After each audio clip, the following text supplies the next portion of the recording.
क्रमांक 2 विषय प्राणवायु अर्थात अघोरेश्वर की महत्ता।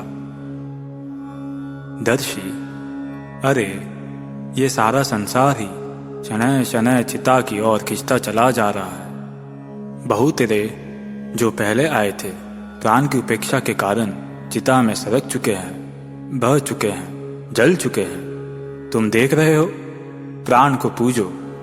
यदि कोई ईंट पत्थर लेके दौड़ता है, कोई गाली देकर संबोधित करता है, तो प्राण के प्रति अगाध स्नेह के कारण हम प्रतिवाद करने को तत्पर हो जाते हैं। यदि देह में प्राण ना रहे तो कोई ईंट पत्थर से मारे, गाली दे, उसकी उपेक्षा करे, प्रतिक्रिया स्वरूप उत्तेजना बिल्कुल ही नहीं होती।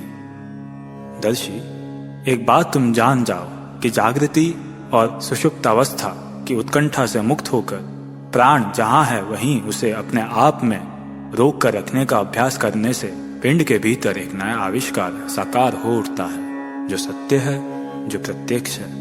उस मनोदशा में किसी और से कोई भी आक्रमण बिल्कुल ही कष्टदायक नहीं प्रतीत होता और उसे किसी प्रकार की उद्विग्नता या उत्तेजना नहीं उत्पन्न होती। इस अवस्था को उन्मुनि कहते हैं, जब साधक को अनुभूति होती है कि वह ना सोया है, ना जागा है, ना चेतन है, ना अचेतन है, ना ग्रहण कर रहा है, ना त्याग कर रहा है। उस अवस्था में उसमें ना तो है और ना नहीं है का ही कोई आभास प्रतिबिंबित होता है। पृष्ठ 6 समाप्त।